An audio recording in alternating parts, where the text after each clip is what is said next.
പ്രിയമുള്ളവരെ, പ്രാർത്ഥിച്ച 3-ാം ദിവസം എൻ്റെ സർവ്വരോഗവും വിട്ടുമാറി.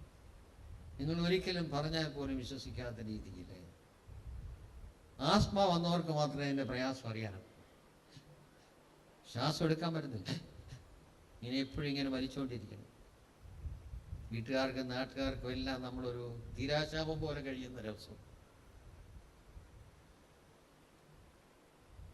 അൽഫോൻസാമയുടെ കരസ്പർശം ഉണ്ടായ നിമിഷം മുതൽ എനിക്ക് ഒരു പ്രശ്നവും പിന്നീട് ഉണ്ടായിട്ടില്ല. അൽഫോൻസാമ എന്നെ സുഖപ്പെടുത്തുമെന്നൊരു ചിന്ത എനിക്കുണ്ടായിരുന്നില്ല.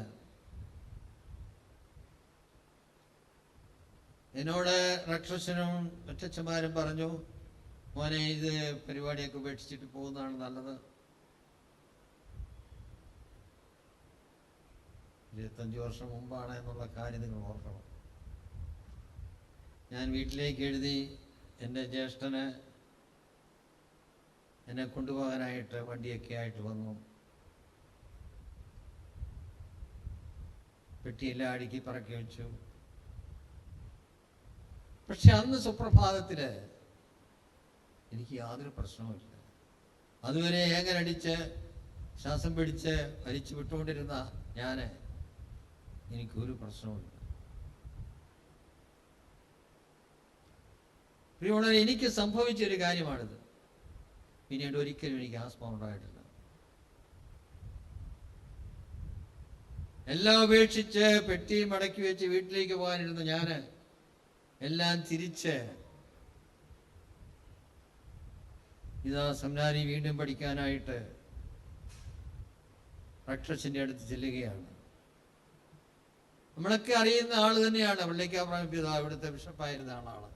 എൻ്റെ റക്ഷസനായിരുന്നു. അച്ഛനോട് ഞാൻ പറഞ്ഞു, അച്ഛൻ ഞാൻ പോവുകയാണ്, എനിക്കിനി മുമ്പോട്ട് തുടരാൻ സാധിക്കത്തില്ല.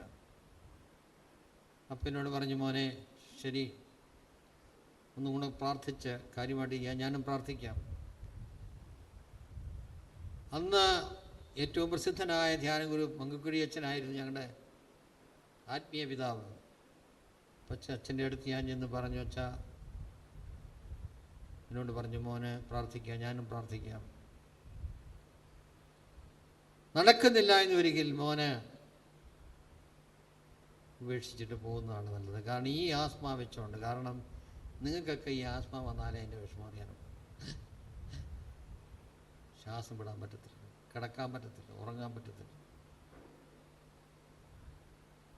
പ്രിയമുള്ളവരെ, അമ്മയോട് പ്രാർത്ഥിച്ചു. അമ്മ എന്നെ തൊട്ട് സുഖപ്പെടുത്തി. പിന്നീട് ഒരിക്കലും എനിക്കൊരു അസുഖം ഉണ്ടായിട്ടില്ല. പിന്നീട് ഞാൻ സെമിനാരി പഠനം തുടർന്നു. പള്ളിക്കാരൻ പിതാവിനോട് ഞാൻ പറഞ്ഞു, എനിക്ക് യാതൊരു കുഴപ്പമില്ല, എന്നെ തുടർന്ന് പഠിക്കാനായിട്ട് അനുവദിക്കണം. അങ്ങനെ സെമിനാരിയിൽ, വടവാ സെമിനാരിയിൽ തുടർന്നും പഠനം തുടങ്ങി. അച്ഛനായി, 71 ബിഷപ്പായി.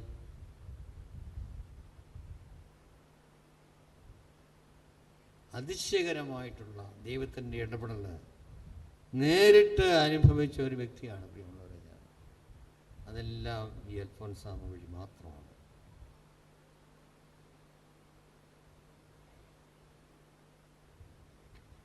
പ്രിയമുള്ളവരെ, ഇത് സ്ലീഹാക്കാലമാണ്. സ്ലീഹന്മാരുടെ പ്രേക്ഷിത പ്രവർത്തനങ്ങളുടെ ഫലമായി സഭ വളർന്ന് പന്തലിച്ച് ഫലം ചൂടുന്നതിനെയാണല്ലോ സ്ലീഹാക്കാലം നമ്മളെ അനുസ്മരിപ്പിക്കുന്നത്. ഈ ലോകത്തിൽ ജീവിച്ച മൺമറഞ്ഞവരിൽ ചിലർ കുറേ അധികം ഓർമ്മകൾ സമ്മാനിച്ച് ഭരിക്കാതെ ഇന്നും നമ്മുടെ ഹൃദയങ്ങളിൽ വസിക്കുന്നു. വിശുദ്ധ അൽഫോൻസാമയെയും മറ്റ് വിശുദ്ധരും ഇങ്ങനെ നമ്മുടെ ഹൃദയത്തിൽ വസിക്കാൻ ഇടയായതിൻ്റെ കാരണം സുവിശേഷം വരച്ചു കാട്ടുന്നുണ്ട്. നിലത്ത് വീണ് അഴിഞ്ഞില്ലാതായ ഗോതമ്പോണി പോലെ തങ്ങളുടെ ജീവിതവും സ്നേഹത്താൽ മുറിയപ്പെടുവാൻ വിട്ടു കൊടുത്തതുകൊണ്ടാണ് ആ വിശുദ്ധർ ആൾത്താര വണക്കത്തിന് അർഹരായിട്ട് തീർന്നിട്ടുള്ളത്. വിശുദ്ധ അൽഫോൻസാമയെ പോലെ സഹനങ്ങളെ സ്വീകരിക്കുവാൻ നമ്മൾ തയ്യാറാവും. ഞാൻ അതിനുശേഷം ഒത്തിരിയേറെ ചിന്തിച്ചിട്ടുണ്ട്. ഒരു വേദന ചെറിയൊരു മുറിവ്, ഒരു വിഷമം, ഒരു ചെറിയ പനി, ഒരസുഖം, നമ്മുടെ ഏറ്റവും അടുത്ത ആൾ മരണപ്പെടുന്നു, നമുക്ക് സഹിക്കാൻ പറ്റുന്നുണ്ടോ? മാതാവിനെ പോലെ കർത്താവിനോട് ചേർന്ന് നിന്നുകൊണ്ട്, കുരിശ് ചവിട്ടിൽ നിന്നുകൊണ്ട്, കർത്താവിനെ കെട്ടിപ്പിടിച്ചുകൊണ്ട് നമ്മുടെ ജീവിത പ്രശ്നങ്ങളെയും വ്യതകളെയും സ്വീകരിക്കാനായിട്ട് എനിക്ക് നിങ്ങൾക്കും കഴിയുമോ? വരും തലമുറയിലെ മനുഷ്യകുലത്തിന് മുഴുവൻ സമാശ്വാസവും രക്ഷയും ഉളവാക്കുവാനാണ് ദൈവം ക്ലേശം സഹിച്ചത്. പ്രിയമുള്ളവരെ, അന്നക്കുട്ടി എന്ന വിശുദ്ധ അൽഫോൻസാമ്മയുടെ ഈ തിരുനാൾ ദിനം സ്നേഹ ശുശ്രൂഷ ചെയ്യുന്ന ഒരു മനസ്സ് വളർത്തിയെടുക്കണം. ഈ പുണ്യ ജീവിതത്തിലെ എല്ലാ സംഭവങ്ങളും പരാമർശിക്കാൻ ഞാൻ ആഗ്രഹിക്കുന്നില്ല. എന്നാൽ സഹനങ്ങളെ അൽഫോൻസാമ്മ നോക്കിക്കണ്ടത് എങ്ങനെയാണെന്ന് അറിയുക വളരെ പ്രസക്തമാണ്. 1930-35 കാലയളവ് മുതൽ വിശുദ്ധ അൽഫോൻസാമ്മയെ സംബന്ധിച്ചിടത്തോളം അസുഖങ്ങളുടെ ഒരു കാലമായിരുന്നു. 1932 കോട്ടയം ജില്ലയിലെ വാകക്കാട് എന്ന സ്ഥലത്ത് ക്ലാരമടമക പ്രൈമറി സ്കൂളിൽ അധ്യാപികയായി പ്രവർത്തിച്ചു. എന്നാൽ അനാരോഗ്യ നിമിത്തം 1 വർഷം മാത്രമാണ് ആ സ്ഥാനത്ത് തുടരുവാൻ അൽഫോൻസാമ്മയ്ക്ക് സാധിച്ചത്.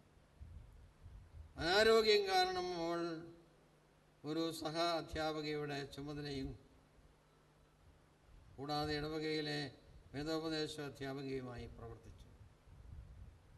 തുടർന്ന് 1935 നോവിഷ്യേറ്റ് ആരംഭിച്ച് ഒരാഴ്ചയ്ക്ക് ശേഷം അൽഫോൻസാമ്മ വീണ്ടും രോഗബാധിതയായി. അവൾക്ക് മൂക്കിൽ നിന്ന് രക്തസ്രാവം ഉണ്ടാവുകയും കാലിൽ വ്രണമുണ്ടാവുകയും ചെയ്തു.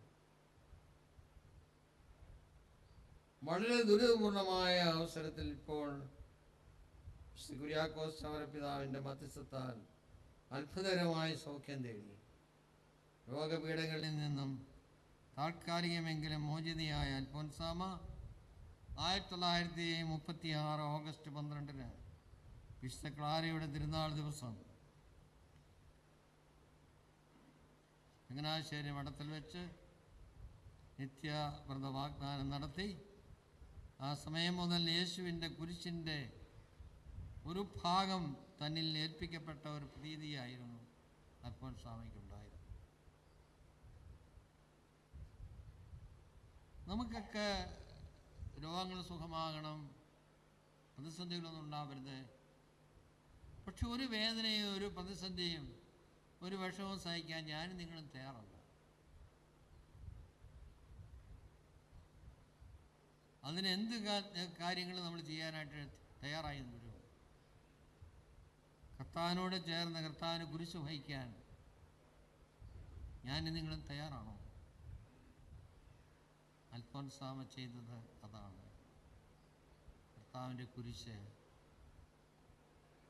തൻ്റെ വേദനയായി കണ്ട്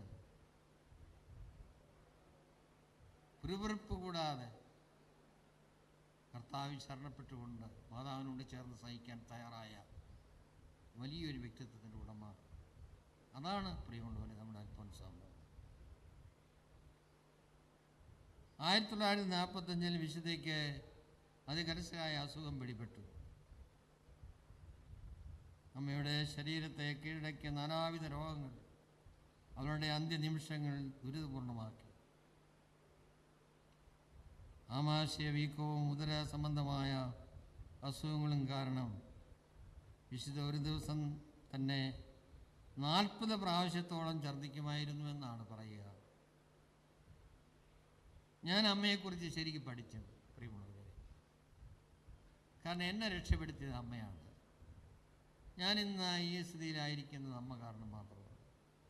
അതുകൊണ്ട് അമ്മയുടെ ജീവിതത്തിൻ്റെ ചിത്രങ്ങൾ മുഴുവനും അതിൻ്റെ എല്ലാ നിമ്നോമുഖങ്ങളും പൂർണ്ണമായി ഉൾക്കൊണ്ട് മനസ്സിലാക്കി പഠിച്ച് പ്രാർത്ഥിച്ച് ജീവിക്കുന്ന ഒരു മനുഷ്യനാണ് ഞാൻ.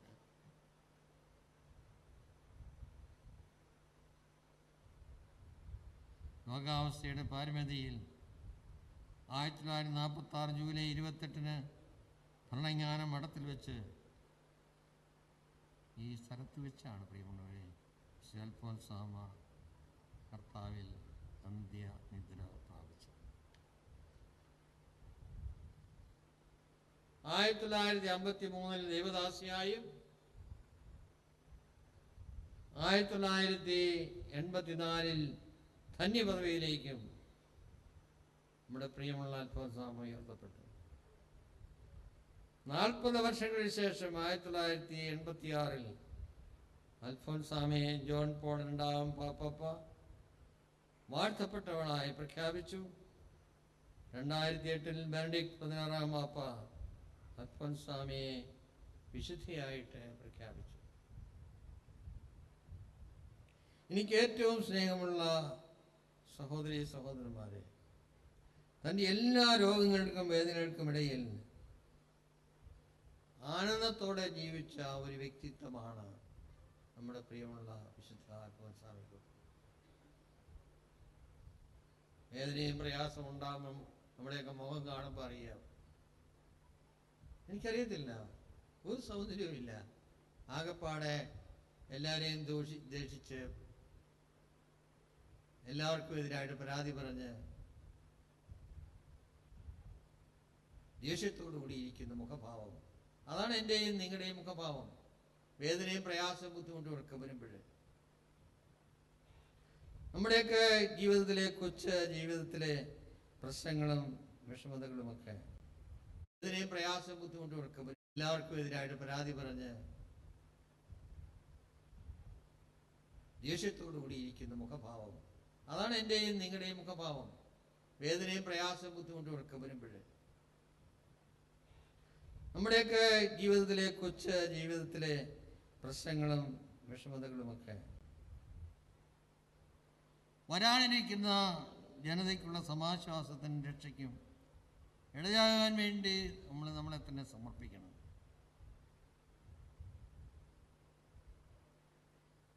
ദൈവത്തിൻ്റെ അനന്തമായ കൃപയിലും അനുഗ്രഹത്തിലും നിറഞ്ഞുകൊണ്ട് അൽഫോൻസാമയുടെ തിരുനാൾ ആചരിക്കുന്ന ഈ അവസരത്തിൽ ഈ ചിന്തകൾ നമ്മളെ ഭരിക്കാനായിട്ടിടയാവട്ടെ. വിശുദ്ധ അൽഫോൻസാമ നമുക്ക് വേണ്ടി കർത്താവിനോട് പ്രാർത്ഥിച്ച് നമുക്ക് വേണ്ട ചൈതന്യവും ശക്തിയും നൽകി നമ്മളെയും അൽഫോൻസാമയുടെ കൂടെ ചേർക്കുവാൻ ഇടയാവട്ടെ എന്ന് പ്രാർത്ഥിക്കുന്നു. പിതാവിൻ്റെയും പുത്രൻ്റെയും പരിശുദ്ധാത്മാവിൻ്റെയും